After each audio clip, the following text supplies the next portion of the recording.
Greetings everyone. Welcome to tinyML talk series. Today we have these two interesting topics for the talk. My name is Rajan Bhatt. I am Director of Machine Learning Division in Kixo, and I will be moderating the talk series today. Before we begin our talk, I would like to thank tinyML talk sponsors, Deep Lite, Edge Impulse, Maxim Integrated, Kixo, Reality AI, and SynSense. If there is an interest in the sponsorship for the tinyML talks, please contact Barry at tinyML. Here is the schedule for next tinyML talks. We have Michael Gelda from Ant Micro will present TensorFlow Lite microcontroller on Renault platform, and we will have Stuart Pfeffer, CEO from Reality AI. He would be presenting building products using Edge AI on microcontrollers. Please contact talks at tinyML if there is an interest in presentation in this tinyML talk series. Our next presenter is Vikrant, Tomar, and Sam Myer from Fluent.ai. They are going to talk about speech recognition on low power devices. Vikrant is a founder and CTO of Fluent.ai. He is a PhD in automatic speech recognition and expert in the areas of manifold learning, deep learning, machine learning, and acoustic and speech signal processing. And Sam Myer is a lead developer at the Fluent.ai, and he's engaged in leading the development of the embedded speech recognition engine at Fluent.ai, has more than 15 years of experience development of products on machine learning and embedded products. Vikrant, I hand it over to you. Thank you, Rajan, and hi, everyone. Today's talk from Fluent.ai side will give you a brief overview of who we are as a company and some of the work we have been doing in bringing our speech recognition technology to low power platforms. And then we'll also show you some demos along the way. I will be doing part of the presentation, and my colleague Sam will dig into some of the technical details.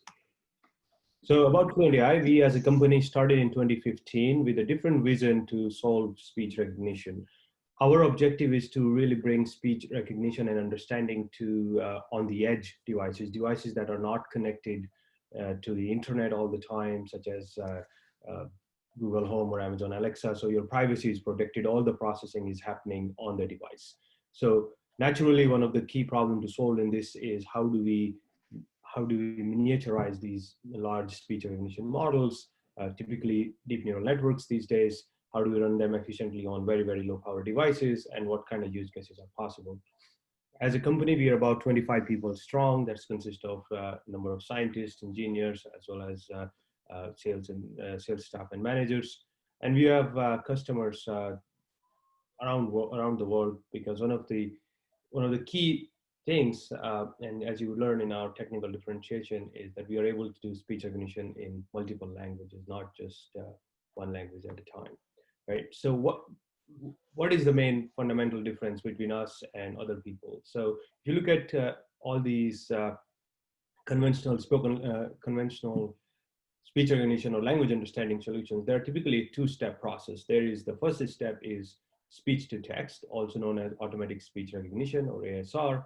And then second step is NLP or NLU, natural language understanding. Right. So in the first step, you're like what I'm speaking right now, it will be translated to or transcribed into text of the particular language. And then the second step the NLP will take those, the text as the input and try to extract some sort of meaning out of that. And typically these days, if you look at the speech recognition applications, they're often targeted at controlling certain devices, whether that's a smart home or even in a smart car, or giving some sort of order or command to a devices, right? So the question now is this two-step process actually necessary? And how do we humans do it? Do we really do this two-step process either? So there's a lot of evidence that points to that actually we humans don't do this two-step process. We're able to directly extract meaning from the speech. One simple example of this is to look at kids before they start going to school to learn to read and write. They are still able to speak. They are still able to have a communication. They may not be fluent, but they are still able to understand a number of things. Or you could look at people from older generations who did not necessarily go to school to learn read and write, but they led all their life without having to read the text. So they were able to still understand speech. So that's one of the fundamental motivating factor in Fluent.ai technology. How do we design solutions that can directly extract the meaning from the speech? And we call this end-to-end SLU, end-to-end spoken language understanding. And we've been doing a lot of work in this for past 5 years. And in fact, some of the research predates creation of the company by like 5-7 years. The advantage of using this approach, that what we've learned along the years, is that you're able to create models that are smaller. And this is where we are able to run on very, very low power chipsets. We're able to create models that require less amount of training data to do the same sort of thing that would be typically required in a conventional system. Models that are able to provide high accuracy despite low footprint. But there's some interesting, so these are some small differences, or some, I would say, incremental differences, but there are some revolutionary differences that are just not possible with conventional systems. So for example, we are able to very easily create models that can recognize multiple languages in a very tiny footprint. And we're able to create models that can learn from the end user, and they can learn from the end user in a different language. And all that is because of our unique acoustic to intent or end-to-end SLU technology. So as a company, where we say our right to win is really embedded low power stuff, where the accuracy is improvements or robustness, and also at the same time multilingual. Because very often we see around the world that there are speech recognition solutions available, but they're only available in a handful of languages like English or Mandarin. But there are more than 1,500 languages that have more than 1 million speakers. So how do you address all these smaller populations of native speakers?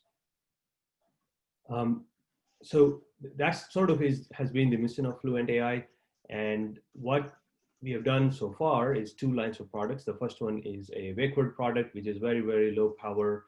Wakeboard, so Wakeboard is a trigger word, or Wakeboard is to start your device to start listening to it. And this table here serves as an example of how small our models could be, running in as little as 25 kilobytes of RAM, running in processors that takes about 30 to 48 megahertz in frequency. And we are able to meet the industry standards of 3 faults exception 24 hours in that sort of footprint. Similarly, the other aspect is what I was talking about, our SLU system. We call it Fluent.ai AIR, automatic intent recognition. So this is able to directly extract the meaning from incoming speech, being able to run also on very low power processors. So here in this table, I'm giving an example of Cortex M4. We are able to recognize up to hundreds different intents in about 100 kilobyte of RAM. And we say intent because for a nomenclature here, intent is what the person actually wants to do, not necessarily the words that they use, right? So turn on the light versus turn the light on or switch the light on. We just count those as one, because the objective is to design a natural user interface, not have the person necessarily have to remember what to say. I have a small demo that I'll try to show here. It's a video, an embedded video. So I hope you can hear it. This demo is running on a Tensilica hardware. It's a very, very low, the form factor is very compact, even though the processor is still fairly powerful. And towards the end, my colleague Sam will show another demo, live demo that's running on a even lower power hardware. But the interesting part here in this demo is that it is able to recognize English, Mandarin, and Korean directly in the same model. So here we go.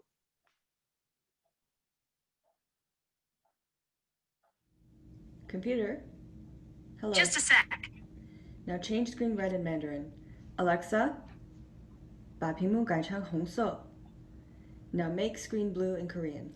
컴퓨터, 화면 파란색으로 바꿔. Alexa, start flashing the screen. Now stop flashing in Mandarin. Computer, 停闪. Now make screen yellow in Korean. 알렉사, 노란색 화면으로 변경. Computer, change color to green. Now what time is it in Korean? 컴퓨터, 지금 몇 시? Alexa, goodbye. So as you saw in this demo, we were able to recognize two parallel wake words and many different commands in 3 different languages, and everything is running on the device. We use the Alexa wake word as an example, but it's not really connected to anything Amazon, everything running on that small form factor. So that's about us as a company. We are a fairly small company and startup, but we're still contributing quite a bit to the community. So one of the main contribution from our side has been a speech data set we call Fluent Speech Command data set, consists of about 28,000 utterances. And this is available freely to download at the link here. It has already been downloaded 500 times, and there's a number of research papers now being published on this data set. Not just from Fluent, but from other research groups around the world. We're also a contributor in the Speech Brain project, which is a Pytorch-based speech toolkit being run here at Mila in Montreal. And that's it from my side. I will hand over to my colleague Sam to provide you some of the details of how we were able to implement the 3 languages on a single device, or how we're able to take the neural networks from GPUs and run on a smaller platform. Sam, over to you.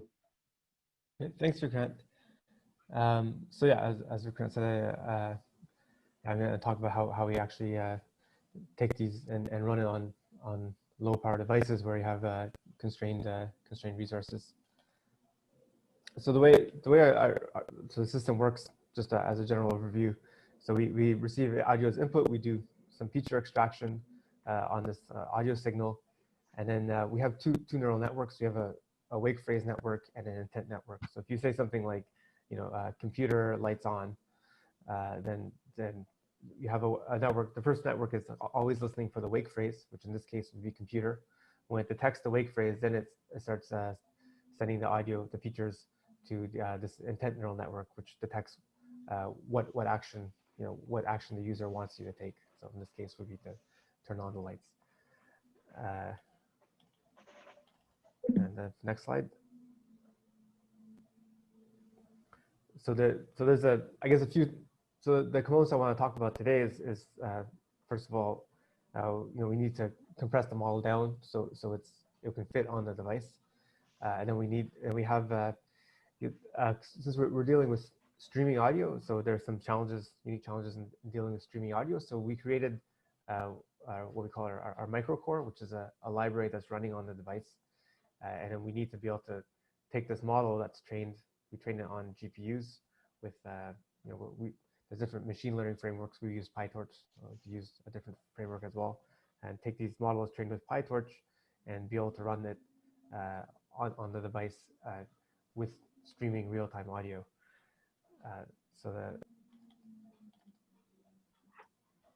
So for model compression, there's different ways to do pruning, compressing the model.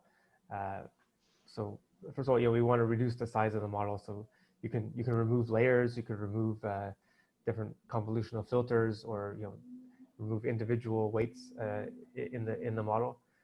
And there's different algorithms to do this compression. You can do it all at once, or with one shot, or you can iteratively keep shrinking the model. The way we do it is with an algorithm called DTPG, which is a reinforcement learning algorithm. And what this algorithm does is it learns how much to reduce the model at each layer. And it's a reinforcement learning algorithm, so it relies on the actor-critic model, and the reward that's given to it is there's 2 constraints. One is we want to reduce the amount of multiplications, the amount of MIPS being used, or flops being used, at the same time maintaining as high level of accuracy as possible. And so what this algorithm does is it learns the at each layer it learns the percentage of weights to remove. Then we can afterwards we can sort of retrain and fine tune the model.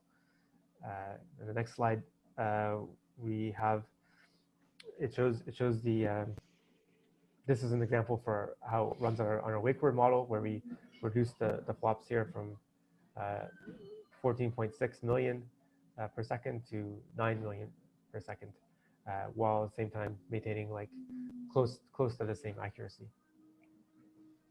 So the next stage is that we have a program we call a transformer. A transformer, it takes this model that we trained on the GPU and then compiles it in a form that can be run on the microcontroller. First of all, there's another further optimization that we make, is we take these models that are trained in floating point and do quantization. So it's instead of 32-bit floats, it's on in 8-bit integers.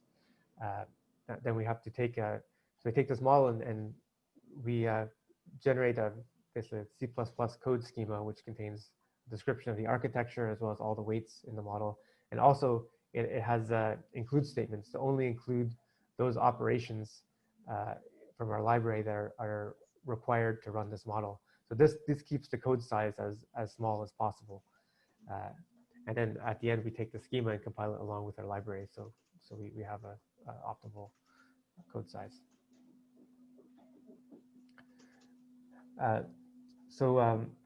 There's some challenges that when you're dealing with streaming audio, which are not present when you're training the model on the GPU.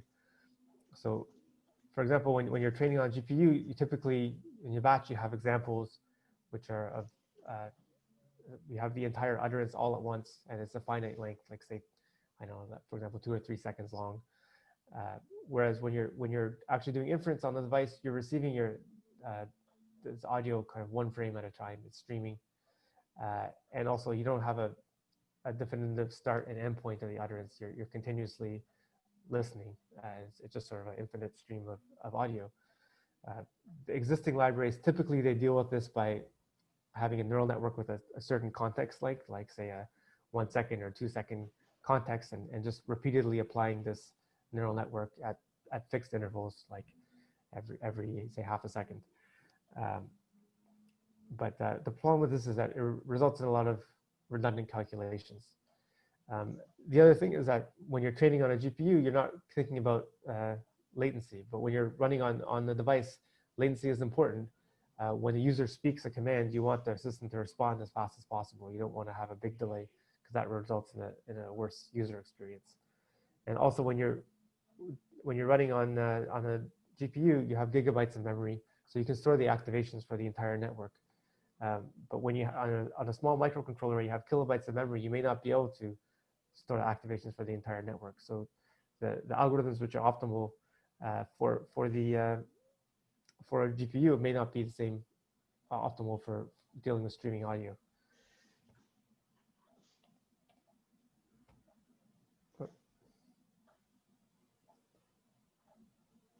Yeah, so this is our microcontrol library. What it is, it's a library designed to deal with streaming audio in real time. And the way it works is that you have each layer is represented as sort of its module with 3 components to it.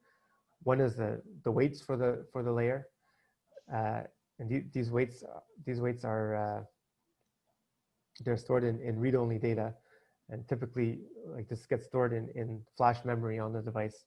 And on a lot of microcontrollers, for example, like ARM microcontrollers, it will automatically load the data from the flash memory into CPU if it's read-only data as you need it. So you don't need to store the whole network weights in RAM. And then we have an activation buffer where we store the activations, and this is stored in RAM. But we only keep the most recent activations, and I'll explain later why that is. And then we have a process function, which it's basically, it relies on another neural network library to do the actual calculation. So for example, like typically we use our CMSys neural network library, but we can also swap that out for like BLAS or another neural network library. And this process function, what it does is it takes only 1 frame of input at a time instead of the entire utterance, just just one frame and produces one frame of output. So this allows us to better deal with time series. Now there are different layer types that we can use, like there's, for example, recurrent layers. If you have a unidirectional recurrent layer, these are meant for dealing with time series. But the problem with recurrent layers is that they tend to be use more memory and more computation than convolutional layers. And so this allows us to do streaming with real-time processing, sort of with time series, not only with recurrent layers, but also with convolutional layers. So then when we take these layers, we join them in a sequence so that we can compute the entire neural network in a streaming fashion. When we receive one frame of input, we send it to the first layer, and then the output of the first layer gets sent to the input of the next layer, and so on. And then it sort of propagates through the layers, and finally we get an output decision at the end. And each layer is sort of working independently in the stream. So now I want to give a more sort of just a concrete example to give a better idea of how this works. So this is an example of a streaming convolutional layer. In the existing libraries, you have to do convolution, have the entire activations, but this is a streaming convolutional layer with a kernel size of 3 and a stride of 2. So what happens at the first time step, you receive one input vector. This input vector gets placed into the activation buffer. However, since our kernel size has a width of 3, we don't yet have enough information to produce any output. So there's no output at this time. At time 2, you receive another input vector, which gets put into this activation buffer. And again, there's not enough to produce output. Now we get to time step 3. Now we have three vectors in our activation buffer. And so we have, this matches our kernel size of 3.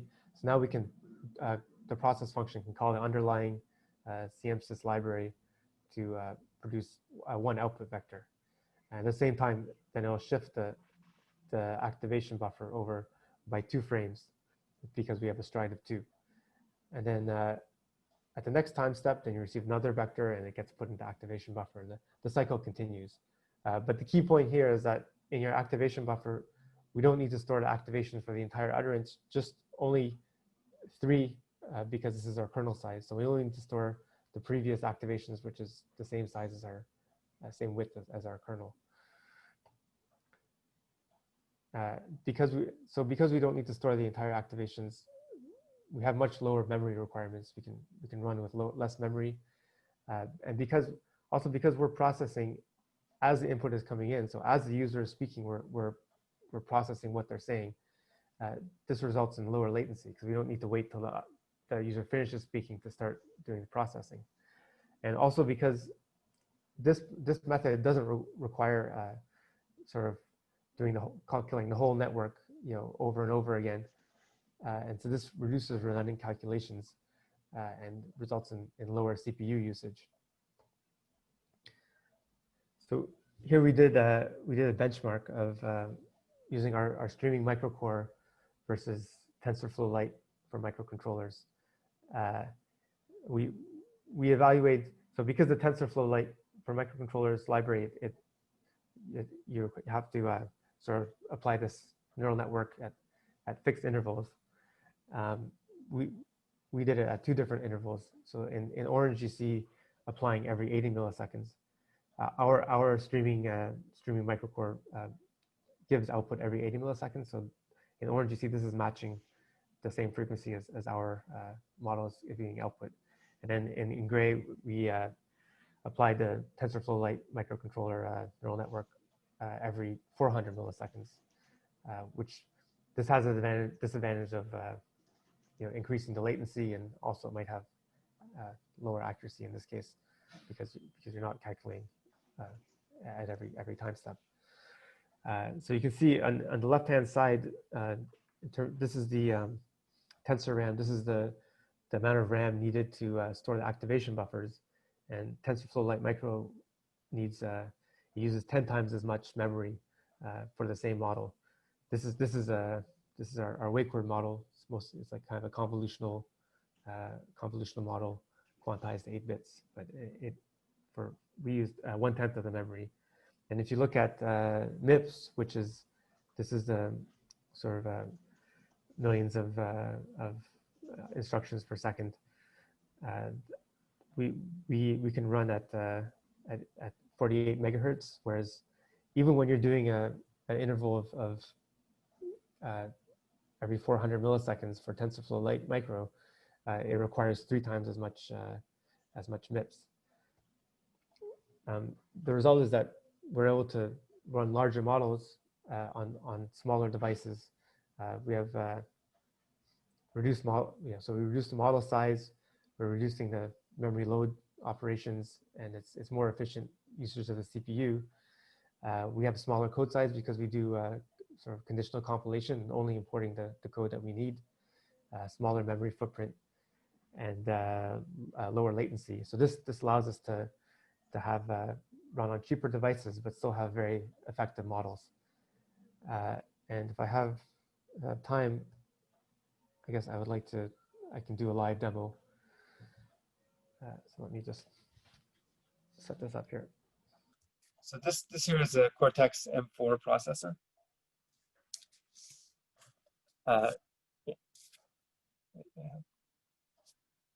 So it's running at 100 megahertz. And what I have here running, it's sort of a simulation of kind of a smart home where you have lights. You can turn on and off the lights. You can turn on and off television. You can raise and lower the temperature. You can turn on and off the Wi-Fi. So I'm gonna give it some commands. So I'll say, computer, turn off the television. Computer, lower the temperature.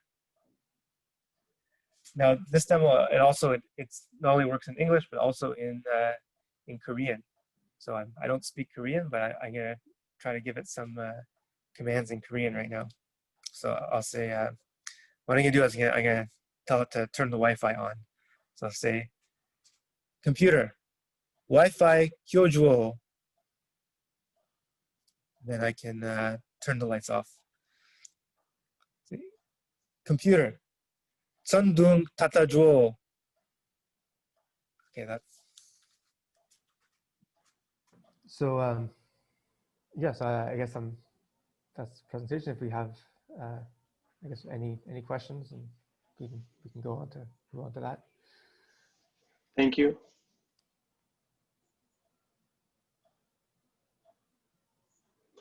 Thank you, Vikrant and Sam. It was an interesting discussion. While I look at the Q&A and take a few questions, please take this very quick survey.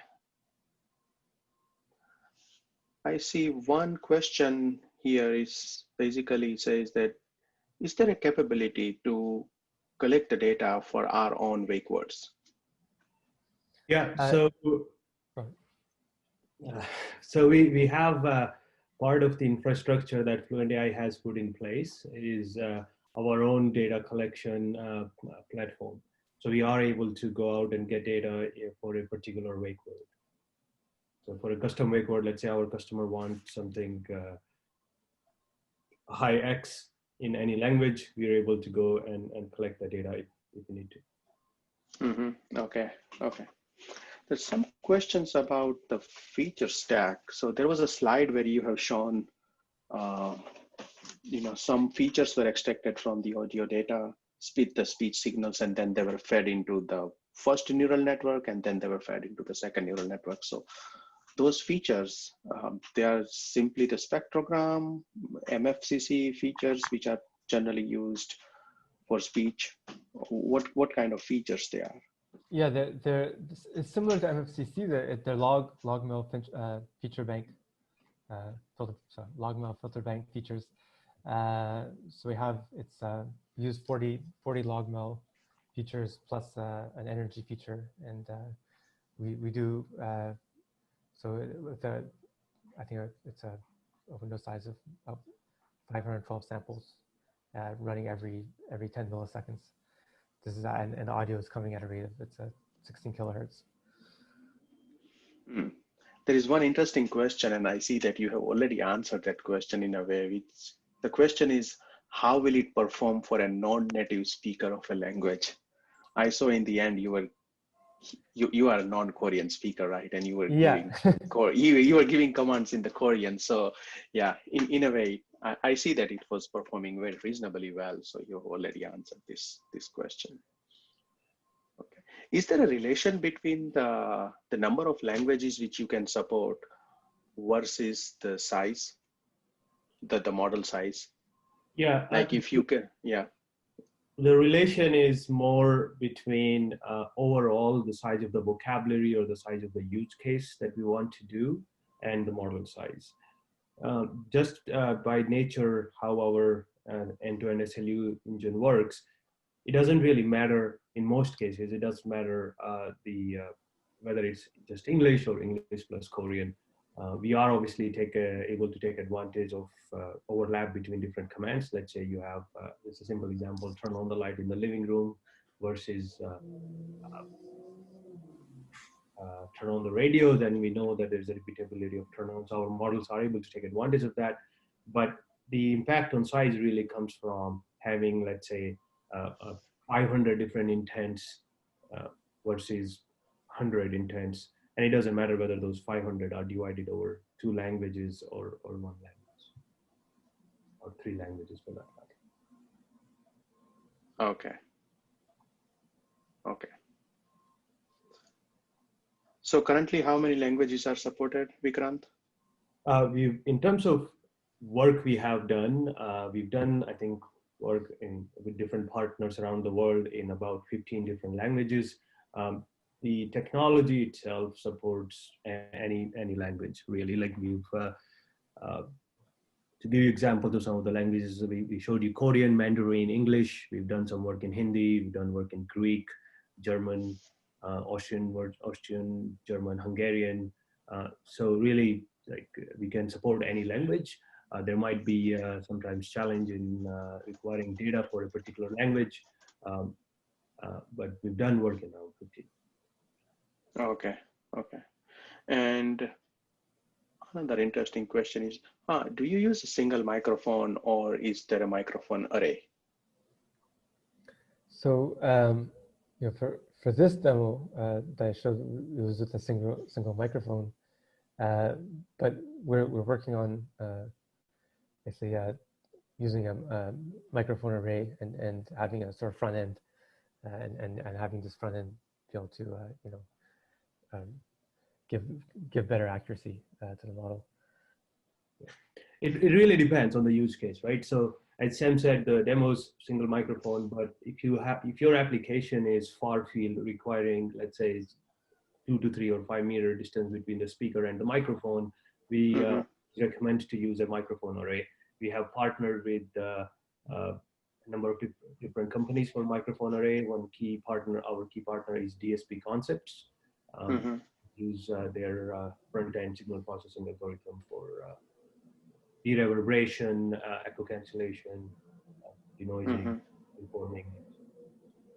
Okay, okay. So before we process the signal, there is, in the architecture which Sam has shown, there is also denoising layer or denoising happening somewhere in the process. Yeah, so the way to look at it is more, that is like an add-on that we recommend for far field scenarios. We've had customers where they've asked to go without it, and we have, you know, as a B2B company, we work with our customers as per their requirements. Right. This is our recommendation, that especially if you're in a noisy environment, it is our recommendation to have a front end processor. And noise plus far field creates challenges for any speech recognition system. Yeah, I agree. Okay. Okay, excellent. Thank you, Vikrant and Sam, for the discussion. It was very interesting talk. There are a couple questions more, but in the interest of time, we will be posting them onto the forums. I just have one question, I think, that sort of stood out to me, if you don't mind. It was about whether we can pick up entities in a given intent. For example, light intensity or room. Okay. So yes, so the demos we showed today were on the smaller scale of the use cases side, but we have components where we are able to pick up things like let's say turn on the light in the living room versus turn on the light in the bedroom, or say change channel to CBC versus something else, set the light brightness to 20% or something like so. So yeah, our technology is able to detect these the entities or properties for a particular intent. Okay. Okay. Excellent. So I would like to thank once again our sponsors.